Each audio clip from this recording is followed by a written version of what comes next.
এগৰাকী ৰহস্যময় স্বামী 40 গৰাকী পত্নীৰ স্বামী কোন এই ৰূপচান্দ কিয় হতবাক চৰকাৰী বিষয়া এগৰাকী বা দুগৰাকী নহয় 40 গৰাকীকৈ পত্নীৰ এজন ৰহস্যময় স্বামীৰ তথ্য পোহৰলৈ আহিছে এই তথ্য পোহৰলৈ অহাৰ লগে লগে সমগ্ৰ ৰাজ্যতে চাঞ্চল্যৰ সৃষ্টি হোৱাৰ লগতে চৰকাৰী বিষয়াসকল হতবাক হৈ পৰিছে এটা সংবাদ মাধ্যমত প্ৰকাশিত বাতৰি মতে 40 গৰাকী পত্নী থকা এই ৰহস্যময় স্বামীগৰাকী হৈছে বিহাৰৰ 40 গৰাকীকৈ পত্নীৰ ৰহস্যময় এই স্বামীগৰাকীৰ নাম হৈছে ৰূপচান্দ ৰহস্যময় স্বামীগৰাকী বিহাৰৰ আৰৱাল জিলাৰ এক জনপল্লীৰ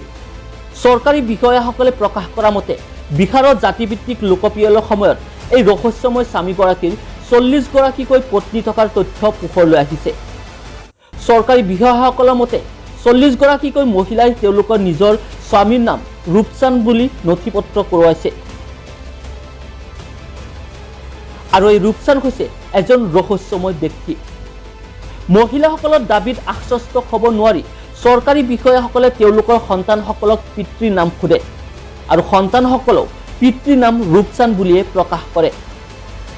ইয়াৰ পাছতো চৰকাৰী বিষয়াসকল বিশ্বাস নোহোৱাত মহিলাগৰাকীৰ আধাৰ আৰু পান কাৰ্ড পৰীক্ষা কৰে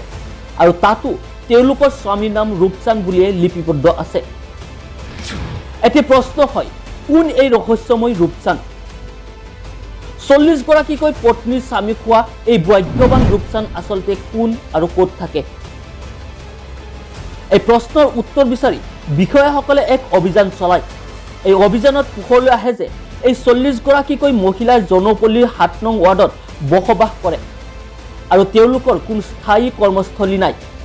যৌন কৰ্মত লিপ্ত হৈ জীৱন যাপন কৰি আহিছে এই সকল মহিলাই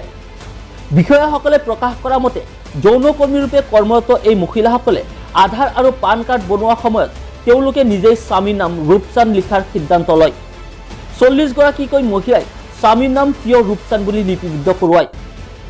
এই ৰহস্যৰ সন্ধান কৰোঁতে বিষয়াসকলে অন্য এক ৰহস্য ভেদ কৰে মহিলাসকলে যৌনপল্লীটোত পইচা অৰ্থাৎ টকাক ৰূপচান্দ বুলি কয় টকা তেওঁলোকৰ বাবে আটাইতকৈ মূল্যৱান বস্তু হে 40 গৰাকীকৈ মহিলাই আধাৰ আৰু পান কাৰ্ড ওলোৱাৰ সময়ত নিজৰ স্বামীৰ নাম টকাৰ নামেৰে ৰূপচান্দক ব্যৱহাৰ কৰিছিল